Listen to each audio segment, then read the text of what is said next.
दिल्ली के चुनाव पर गंभीर मंथन की जरूरत है।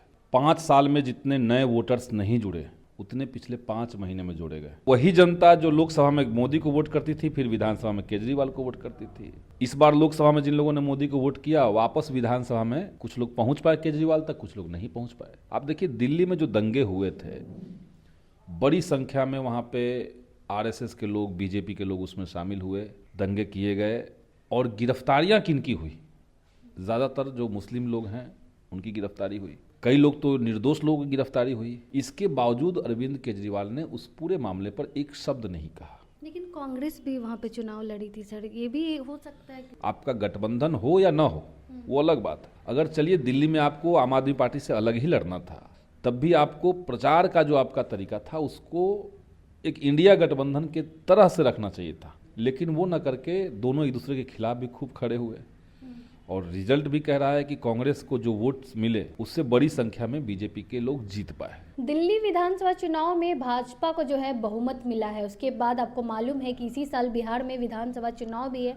लगातार भाजपा की ओर से जो है नारे दिए जा रहे हैं कि दिल्ली तो झांकी है, बिहार अभी बाकी है। हमारे साथ इन्हीं सब मुद्दों पर बातचीत करने के लिए पालीगंज के विधायक संदीप सौरभ जी हैं। सर, बहुत बहुत स्वागत है। बहुत बहुत स्वागत। दिल्ली तो झांकी है, बिहार अभी बाकी है, क्या कुछ कहेंगे?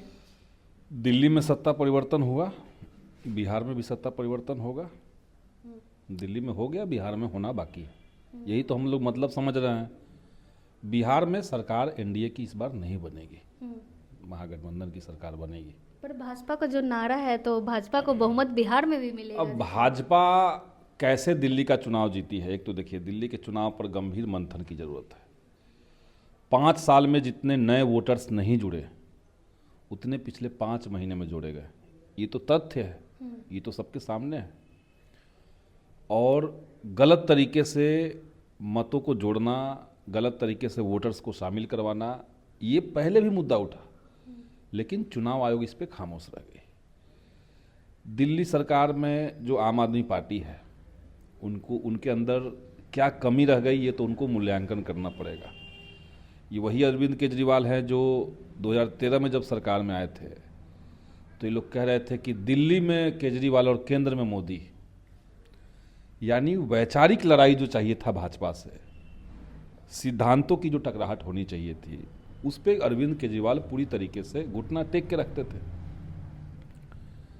तो वही जनता जो लोकसभा में मोदी को वोट करती थी, फिर विधानसभा में केजरीवाल को वोट करती थी।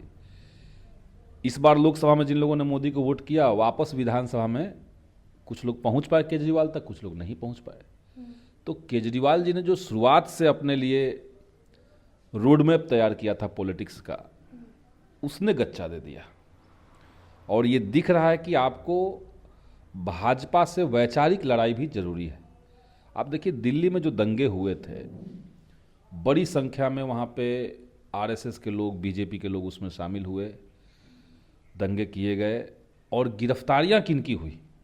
ज़्यादातर जो मुस्लिम लोग हैं उनकी गिरफ्तारी हुई, कई लोग तो निर्दोष लोगों की गिरफ्तारी हुई। इसके बावजूद अरविंद केजरीवाल ने उस पूरे मामले पर एक शब्द नहीं कहा।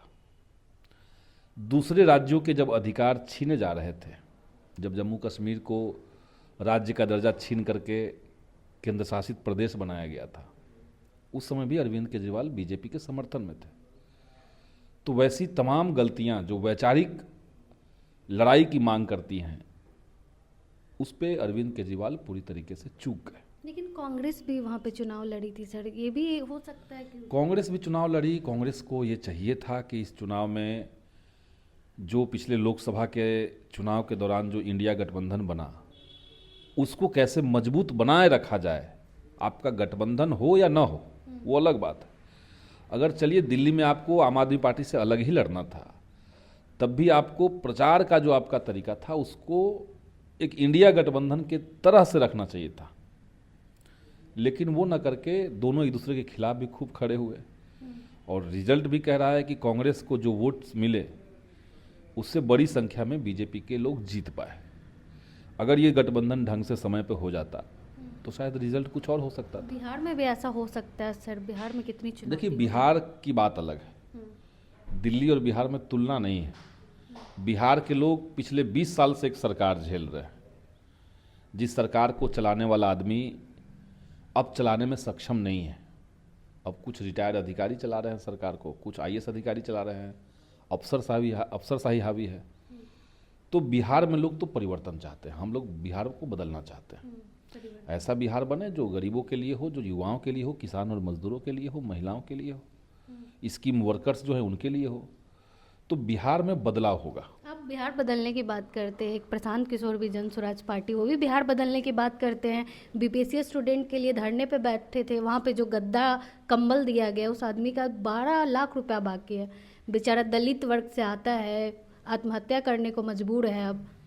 तो ये तो प्रशांत किशोर समझेंगे कि वो लोग उन लोगों ने क्या किया, लेकिन जो वैचारिकी लेकर के प्रशांत किशोर आए हैं वो बार बार एक बात कहते हैं कि 35 सालों से इन लोगों का शासन चला बिहार के अंदर और कुछ नहीं हुआ, कुछ नहीं हुआ। लेकिन 35 साल पहले, 90 के दशक से पहले का बिहार वो कैसा था, ये भी प्रशांत किशोर को बोलना चाहिए। एक सामंती दबदबा वाला बिहार था, जहाँ पे गरीबों को वोट करने का अधिकार नहीं था, दलितों को, भूमिहीनों को वोट करने का अधिकार नहीं था। चप्पल पहन के सामंतों की गलियों से आप नहीं गुजर सकते थे। तो वो बिहार था। प्रशांत किशोर के लिए वो स्वर्ण युग है। और ये जो जिस दौरान बिहार के अंदर ओबीसी पॉलिटिक्स मजबूत हुई, वो चाहे लालू जी हों चाहे नीतीश जी हों, तो इनके खिलाफ मोर्चा खोल करके प्रशांत किशोर रहते हैं। और कहीं ना कहीं भाजपा और भाजपा का जो वैचारिक दायरा है उसके ऊपर सवाल करने से बचते हैं। प्रशांत किशोर राजनीति कर रहे हैं बिहार में, मुसलमानों की बात कर रहे हैं, लेकिन मॉब लिंचिंग के खिलाफ जबान नहीं खोल सकते हैं। हेट कैंपेन जो चल रहा है बीजेपी का, जो लगातार मुस्लिम कम्युनिटी के खिलाफ नफरत भड़काने की राजनीति चल रही है, उसके खिलाफ एक शब्द नहीं कह सकते हैं प्रशांत किशोर। तो प्रशांत किशोर असल में भाजपा के ही सामान को नए पैकेज में लपेट करके बेचना चाहते हैं। मतलब बी टीम कहना चाह रहे हैं आप? बी टीम ही कहिए। वो एक तरह से बी टीम इसलिए हैं क्योंकि इस दौर में वो, जैसे भाजपा देखिए पूरे संवैधानिक संस्थानों की धज्जियां उड़ा करके विपक्ष को समाप्त करना चाहती है। आपने दिल्ली में भी देखा कि कितने सारे सिटिंग एमएलए उनको भाजपा ने खरीदा, जो नहीं बिक रहे उनको जेल में डाल दिया। अब मनीष सिसोदिया हैं, अरविंद केजरीवाल हैं, सत्येंद्र जैन हैं, इस तरह के जो वहाँ के मंत्री और उप मुख्यमंत्री और मुख्यमंत्री तक के लोग थे, आपने बगैर कोई दोष साबित हुए सबको जेल में डाला और लंबे समय तक जेल में रखा। आपने जनता के बीच में ये कम्युनिकेशन पहुंचाया कि भाई कुछ न कुछ तो है, तभी तो जेल में है। हेमंत सोरेन को भी जेल भेज हेमंत सोरेन को भी जेल में डाल दिया। तो ये जो षड्यंत्र है लोकतंत्र के खिलाफ, जहां विपक्ष विहीन चुनाव चाहते हैं, इसके खिलाफ प्रशांत किशोर तो जबान नहीं खोल सकते हैं।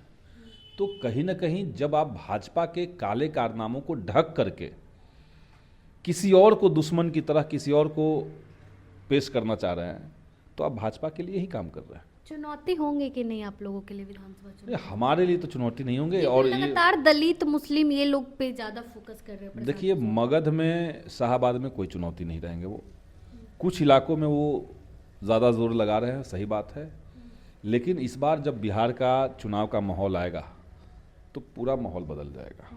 बिहार बदलेगा। चलिए, बहुत बहुत धन्यवाद। हमारे साथ पालीगंज से विधायक संदीप सौरभ जी थे।